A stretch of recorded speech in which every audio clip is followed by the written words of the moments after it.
மாணவர்களின் ஆடிட்டர் கனவை நிஜமாக்க பிகாம் டிகிரியுடன் சிஏ சிஎம்ஏ ஆடிட்டிங் படிப்புகளையும் இணைந்து படிக்க RD college of commerce and professional studies Perundurai Erode. For admissions call 9843885222. நம்முடைய நூலக வளாகத்தில் புதிதாக திறக்கப்பட்ட அரங்கத்தில் கல்வி அலுவலர்கள், மாவட்ட கல்வி அலுவலர்கள், முதன்மை கல்வி அலுவலர்கள் அத்தனை பேரையும் வரவழைத்து இந்த புதிய கல்வி ஆண்டிற்கான தொலைநோக்கு திட்டங்கள் எப்படி செயல்பட வேண்டும், எப்படி கல்வியில் அவர்களினுடைய வளாகங்களை எப்படி மேம்படுத்த வேண்டும் என்பது பல்வேறு விஷயங்களை குறித்த ஒரு விரிவான ஆய்வுக் கூட்டம் ஏற்பாடு செய்யப்பட்டு அதை தொடங்கி வைத்து அவர்கள் மத்தியில் உரையாடி இருக்கிறேன். இந்த உரையாடல் என்பது அவர்களுக்கு உத்வேகம் வழங்கக்கூடியதாக, உற்சாகம் வழங்கக்கூடியதாக, மென்மேலும் நம்முடைய கனவுகளை நனவாக்கக்கூடியதாக அமைந்திருக்கிறது. இந்த கல்வி அலுவலர்கள் அவர்கள் சம்பந்தப்பட்ட அந்த கல்வி நிலையங்களுக்கு நேரில் சென்று அங்க இருக்கக்கூடிய அந்த நிலைமை இன்னும் மேம்படுத்தி அங்க இருக்கக்கூடிய மாணவர்கள், ஆசிரியர்கள் மற்றும் அந்த கல்வி அந்த எஜுகேஷனல் ரிசல்ட், ஆனுவல் ரிசல்ட்டை இன்னும் இம்ப்ரூவ் பண்ணுவதற்கான பல்வேறு விஷயங்களை குறித்து விரிவாக கலந்து ஆலோசனை செய்யப்பட்டது. இதில் பங்கெடுத்த அத்தனை பேருக்கும் எங்களின் சார்பில் வாழ்த்துக்களையும் வணக்கங்களையும் தெரிவித்துக் கொள்கிறேன்.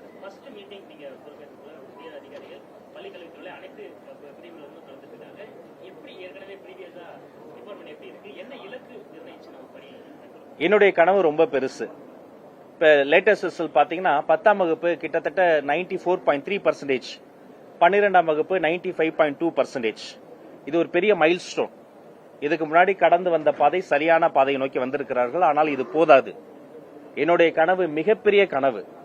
விடுபட்ட இந்த தேர்ச்சி விழுக்காடில் விடுபட்ட அல்லது அவர்கள் வேகத்திற்கு வர முடியாத மெல்ல கற்கும் குழந்தைகள், ஸ்லோ லேர்னர்ஸ், என்னை போன்ற ஸ்லோ லேர்னர்ஸ், அந்த குழந்தைகளையும் உள்ளே இன்க்ளூசிவாக சேர்த்து அந்த கல்வியில் அவர்களுக்கும் ஒரு பங்களிப்பை செய்து அதை மேம்படுத்துவதற்கான செயல் திட்டங்கள் குறித்து விரிவாக பேசியிருக்கிறேன்.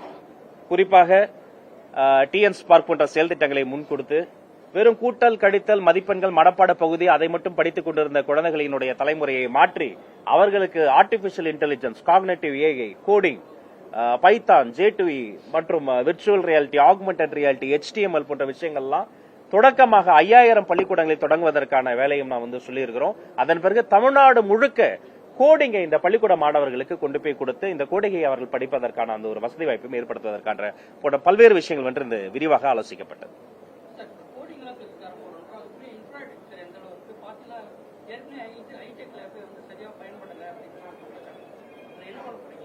3 செய்திகள் நான் கல்வி அலுவலர்களுக்கு சொல்லியிருக்கிறேன்.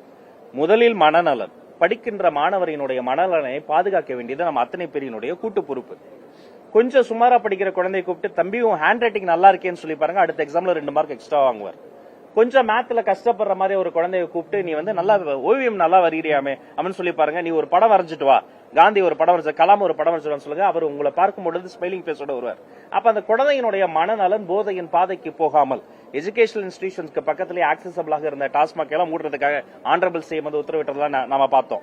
அப்ப என்னன்னா அவர்களை டிவியேட் பண்ணாம அந்த மனநலனை பாதுகாக்கிறது முக்கியம். அதே மாதிரி இன்ஃப்ராஸ்ட்ரக்சர், எல்லா பள்ளிக்கூடங்களிலும் இருக்கக்கூடிய இன்ஃப்ராஸ்ட்ரக்சர், அது வகுப்பறை முதல் கழிப்பறை வரை அதை பேணி பாதுகாத்து பிரச்சனை வந்த பிறகு சரி பண்றது இல்ல, பிரச்சனையே வராம சரி செய்வதுதான், முன்கூட்டி அதை சரி செய்யறது நம்மளுடைய இலக்காக இருக்கிறது. இது மட்டும் இல்ல, நம்முடைய மாதிரி பள்ளிகள்ல, நம்முடைய வெற்றி பள்ளிகள்ல அந்த உணவு, மனநலன், கட்டமைப்பு, உணவு 3ஐயும் பேணி பாதுகாத்து சிறப்பாக கையாள வேண்டும் என்று குறிப்பிட்டு சொல்லியிருக்கேன்.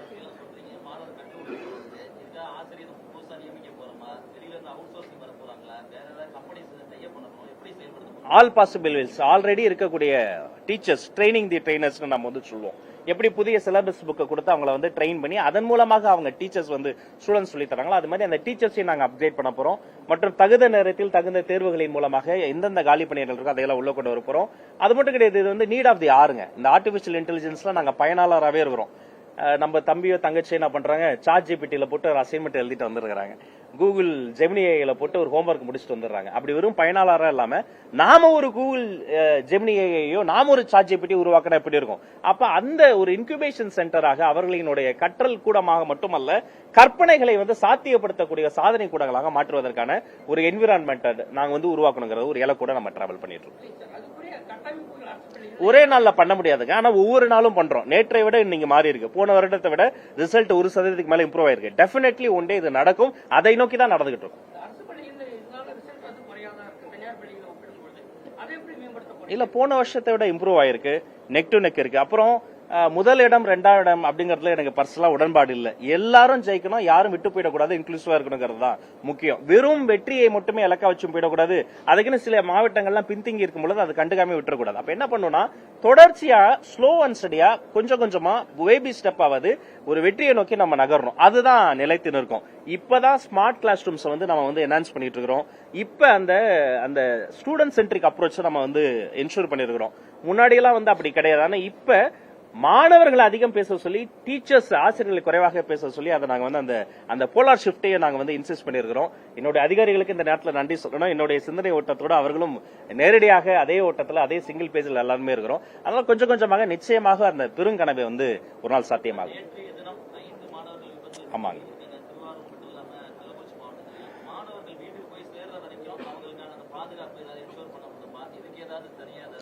ஆமா, அந்த செய்தி கேட்டு சொல்லனா துயரம் அடைந்து நேற்று கோவையிலேயே பத்திரிகைகளுக்கு சந்தித்தும் சொன்னேன். பொதுவாகவே பள்ளிக்கூடத்திற்கு மாணவர்கள் வரும்போதும் பள்ளிக்கூடம் முடித்து மாணவர்கள் வெளியேறுகிற போதும் அந்த ஏரியால இருக்கக்கூடிய தன்னார்வலர்களை, ஆசிரியர் பெருமக்களை மற்றும் அங்க இருக்கக்கூடிய பொதுமக்களை பப்ளிக் பார்ட்டிசிபேஷனோட சேர்த்து தயவு செய்து போக்குவரத்து குறித்த விழிப்புணர்வோடு செயல்பட வேண்டும் என்பதை கேட்டுக்கொள்கிறேன். அவர்களுக்கு அங்க இருக்கக்கூடிய காவலர்கள், அவர்களுக்கு இப்ப சில குழந்தைகள் இன்னமும் நிறைய கிராமங்களில் பார்த்தா பேருந்துகள்ல வர்றாங்க. அப்ப அங்க இருக்கக்கூடிய நடத்துனர்கள், ஓட்டுநர்கள் இன்னும் கனிவோடு தயவு செய்து இதை நீங்க நான் ஏதோ உத்தரவுரை நினைச்சுக்காதீங்க. நான் ரெக்வஸ்டா கேட்கிறேன், இன்னும் கொஞ்சம் கனிவா அந்த ஸ்டூடெண்ட்ஸ் பேசுங்க. அவங்க கொஞ்சம் ஏதாவது அவங்க படியில பயணம் பண்ண ஆசைப்படுறாங்கன்னா அன்பா சொல்லி அரவணைத்து அவங்கள உள்ள கொண்டு வாங்க. வேகமாக வாகனங்கள் சொல்லுதா, அங்க எல்லாமே ஸ்பீட் பிரேக்கர்ஸ் போட்டு அங்க நாங்க அந்த ஜீப்ரா லைன்ஸ் எல்லாம் போட்டிருப்போம். எல்லாமே சிசிடிவி கேமராஸ் எல்லாம் போட்டுருக்கோம். அப்ப இன்னும் கொஞ்சம் வேகமா யாராவது அப்படி ஒரு ஆர்வக்குள்ள பண்றாங்க அப்படின்னா அவங்களை அங்கேயே நிறுத்தி, இது ஸ்கூல் ஏரியாங்க, இது எஜுகேஷனல் ஏரியா, தயவு செய்து இது மாதிரி நீங்க டிராபிக்கை வயலேட் பண்ணாதீங்க அப்படின்னு சொல்லிட்டு அந்த சென்சிட்டிவான ஏரியாஸை பேணி பாதுகாக்கணும். போக்குவரத்து குறித்த சாலை விதிமுறைகளை முழுமையாக பின்பற்றுவது குறித்த விழிப்புணர்வை இன்னும் அதிகப்படுத்த போகிறோம். அந்த இழப்பு எங்களுடைய இழப்பு. அந்த குடும்பத்தாரோடு நானும் அந்த துக்கத்தில் பங்கெடுக்கிறேன்.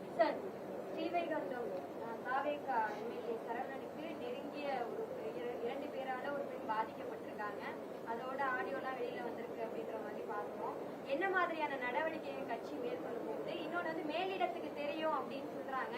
அந்த மேலிடம் யாரு அப்படின்னு சொல்லிட்டு எதிர்கட்சி தலைவர் உதயநிதி ஸ்டாலின் கேள்வி எழுப்பியிருக்காரு. அதுக்கு விளக்கம் யாராக இருந்தாலும் சிஸ்டர், எப்பேற்பட்ட யாராக இருந்தாலும் சரி, இந்த விஷயத்தில் பெண்கள் பாதுகாப்பில் 0 டாலரன்ஸ் தான். சம்பந்தப்பட்ட விஷயத்தை சீராய்வு செய்து கூர்ந்து நோக்கி விசாரணை செய்து, இது பள்ளிக்கல்வித்துறைக்கு சம்பந்தம் இல்லைனாலும் கட்சி சார்ந்து நான் சொல்கிறேன், யாராக இருந்தாலும் மிக கடுமையான நடவடிக்கை எடுக்கப்படும். அதை குறித்து விசாரணை முடியும் போது உங்களுக்கே தெரியும். யாருக்குமே சப்போர்ட் பண்ண மாட்டோம். எந்த வகையான பொலிட்டிக்கல் இன்டர்வென்ஷனோ எதற்கும் இடமில்லை என்பதை மீண்டும் வலியுறுத்தி கூறிக்கொள்கிறேன். அது மட்டும் இல்லாம சிங்கப்பெண் சிறப்பு அதிரடிப்படையை முதலமைச்சர் தொடங்கி இருக்கிறார். இருந்தாலும் சமுதாயத்துல குற்றம் நடக்கக்கூடாது அப்படின்னா குற்றவாளியினுடைய குற்ற மனநிலையை தான் மாத்தணும். அதுக்கு ஃபர்ஸ்ட் ஸ்டெப் ஸ்கூலும் காலேஜஸ் தான். அப்படி இருக்கும் பொழுது விழிப்புணர்வு நிகழ்ச்சிகள் ஸ்கூல்ல நடக்கும். யாரெல்லாம் அதுக்கு அலோவ் பண்ண போறீங்க? பகுத்தறிவுக்கு ஏற்ற வகையில அறிவியல் ரீதியா அந்த மாதிரி எதுவும் பிளான் வச்சிருக்கீங்களா? நல்ல கேள்விங்க. அறிவியலுக்கு புறமான எந்த விஷயங்களுக்கும் எங்களுடைய கல்வி சாலையில் இடம் கிடையாது. முழுக்க தன்னம்பிக்கை, அறிவியல், பகுத்தறிவு, சமூக நீதி, இதை சொல்லக்கூடிய யாராக இருந்தாலும் அவர்களை வரவேற்க தயாராக இருக்கிறோம். இந்த ஸ்கூலுடைய தூதுவர்கள் யாருன்னா முன்னாள் மாணவர்கள் தான். அந்த அலுமினி இருக்காங்க பாருங்க, அவங்க எல்லாம் அம்பாசிடர்ஸா திருப்பி கூட்டு அந்த குழந்தைகள் கிட்ட பேச வைக்க போறோம். நான் இந்த கிளாஸ் தான்ப்பா படிச்சேன், இந்த கிளாஸ்ல இவ்வளவு மார்க் வாங்கினேன், இவ்வளவு கஷ்டப்பட்டேன், வேலைக்கு போனேன், நீங்க நல்லா இருக்க ராஜாமா இருக்க, நீயும் அது மாதிரி வரணும்னு ஒரு பெரிய மோட்டிவேஷன். அப்படிதான் படிக்கும் போது சில குழந்தைகளுக்கு சின்ன சின்ன கசப்புணர்வுகள் இருக்கும். யாரோ ஒருத்தங்க சத்தம் போட்டுட்டாங்க, அவங்க மேல ஒரு கசப்புணர்வு இருக்கும். படித்து முடித்து 25 ஆண்டுகள் கழித்து ஒரு புத்தக கண்காட்சிக்கு நான் சிறப்பு விருந்தினரா போய் பேசி முடித்து கீழே இறங்கின பிறகு என்னுடைய டீச்சர் ஒருத்தரை பார்த்துட்டு ஓடி போய் கட்டி பிடிச்சு 2 பேரும் கண்ணீர் விட்டுட்டாங்க அறியாம.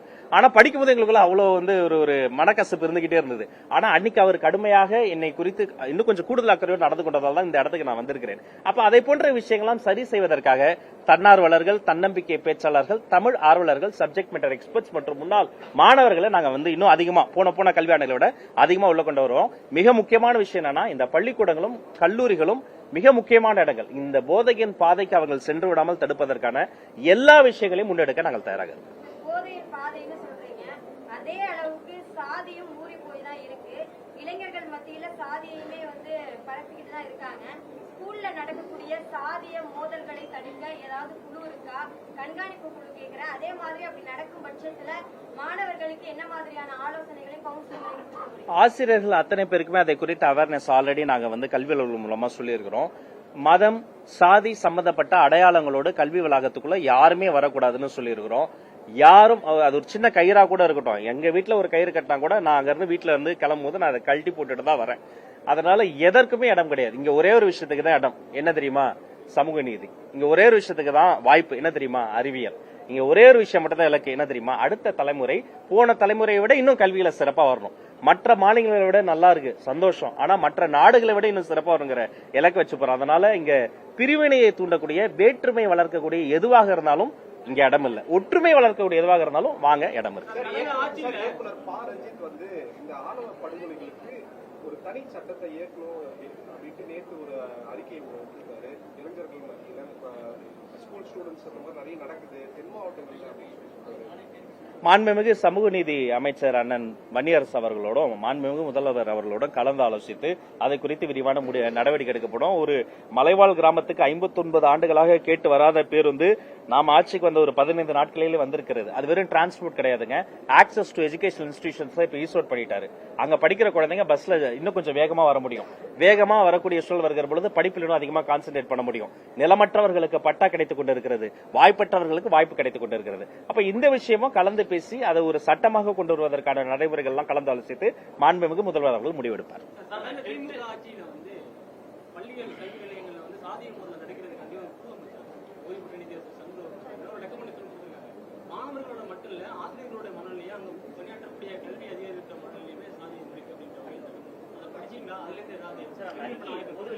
நீதிபதி சந்திர அவர்களை நான் சந்தித்தேன். அந்த அறிக்கையை குறித்து நாங்க நிபுணர்கள் குழு வைத்து அதை எப்படி இம்ப்ளிமெண்ட் பண்ணலாம், அறிக்கை டீடைல்டா இருக்கு, அதை எப்படி ரூட்ஸ்ல கொண்டு போகலாம். ஏன்னா என்ன திட்டம் கொண்டு வந்தாலும் ஒரு பொதுவா ஒரு 40-50% தான் கிராஸ் ரூட்ஸ்க்கு போகுது. அப்ப இதை போன்ற இந்த சமூக நீதியோ ஒரு சென்சிட்டிவான சப்ஜெக்ட், இது பதற்றத்தை ஏற்படுத்தக்கூடிய விஷயங்களை தடுத்து, அது வருவதற்கு முன்பே தடுத்து, ஆசிரியர்கள் மனநிலை சார்ந்து இதை இம்ப்ளிமெண்ட் பண்ணுவதற்கு சிறிது கால அவகாசம் தேவைப்படும். பட் டெஃபினெட்லி அதை நாங்க இம்ப்ளிமெண்ட் பண்ணுவோம். ஆமா ஆமா, நாம இப்பதான் முதல் மாதம் நிறைவடைந்திருக்கிறது. ஆனா இது கடைசி மாதம் கிடையாது. ஒவ்வொரு மாதமும் இது போன்ற பல விஷயங்களை கரெக்டா பீரியாடிக்கலா டைம் டேபிள் போட்டு டெஃபினெட்லி நான் மீண்டும் சொல்லிக்கிறேன். நிறைய பேர் சொல்றாங்க, அண்ணா சொல்ற மாதிரி, dear private school owners, I know ஒரு ஸ்கூல் நடத்துறது அரசு பள்ளியும் கஷ்டம், பிரைவேட் ஸ்கூலும் கஷ்டம் தான். ஆனா என்னன்னா, இதுக்கு முன்னாடி நீங்க ஏதாவது தேர்ட் பார்ட்டி புரோக்கர்ஸ்க்கோ அல்லது வேற விஷயங்களுக்கு லஞ்ச லாவணிகள் கொடுத்தோ ஒரு லீக்கேஜ் இருந்தது. அது இனி கிடையாது. நீங்க சும்மா சொல்ற ஒரு ரெனோவலுக்கோ ஒரு என்ஓசிக்கோ அது யாருக்கோ ஒரு பெரும் பல கோடி ரூபாய் செலவு பண்ணி ஏதோ நடந்துருச்சுன்னா இப்ப அது எதுவுமே கிடையாது. பதிலுக்கு நான் உங்ககிட்ட என்ன கேட்கிறேன்னா, தயவு செஞ்சு ஃபீஸ் ஸ்ட்ரக்சரை ரீகன்சிடர் பண்ணுங்க, டிரான்ஸ்பரண்டா போடுங்க. அப்போதும் என்ரோல்மெண்ட் நடக்கும். பசங்களுக்கும் உங்களுக்குமான ஒரு நல்ல விஷயம் தான் அது. நீங்க கண்டிப்பா அதை போடணும் என்பதை நான் இந்த நேரத்தில் மீண்டும் வலியுறுத்துகிறேன். இல்ல, தனியார் பள்ளிகள் சரியா 4 ABCD 4 கேட்டகரி வச்சிருக்காங்க. சானிடேஷன்ல இருந்து, பில்டிங் சேஃப்டில இருந்து, ஃபயர் சர்டிபிகேட்ல இருந்து, அந்த பர்மிஷன் எல்லாம் கரெக்டா இதுக்கு முன்னாடி இன்ஸ்பெக்ஷன் எல்லாம் எப்படி நடந்ததோ அதை விட இன்னும் கண்ணும் கருத்துமா நடக்கணும். அதுக்கப்புறமேட்டு அப்கிரேடேஷன் 6th இருந்து அவங்க சில பேர் 10th 12th கொண்டு வரம்பாங்க. அப்படி அவசர கதியில நம்ம பண்ணிட முடியாது. எப்படி ஒரு பில்டிங்கினுடைய அந்த ஒரு ரெனோவலுக்கு என்ஓசிக்கு நம்ம ஒரு புரோட்டோகாலை ஃபாலோ பண்றோமோ, அப்கிரேடேஷனுக்கும் எல்லா மெரிட்ஸும் மீட் பண்ணிட்டாங்கன்னா தாராளமா கொடுத்துடலாம். பட் அதுல எடுத்தோம் கவுத்தோம் நம்ம முடிவெடுத்துற முடியாது. சரியான முறையில் சரியாக திட்டமிட்டு அந்த இன்ஃப்ராஸ்ட்ரக்சர் லாங் ரன்ல பயன் தொடர்ன்ற போது அந்த அப்கிரேடேஷனுக்கு வாய்ப்பு இருக்கிறது. நன்றி, வணக்கம். மாணவர்களின் ஆடிட்டர் கனவை நிஜமாக்க பிகாம் டிகிரியுடன் CA CMA ஆடிட்டிங் படிப்புகளையும் இணைந்து படிக்க RD college of commerce and professional studies Perundurai Erode. For admissions call 9843885522.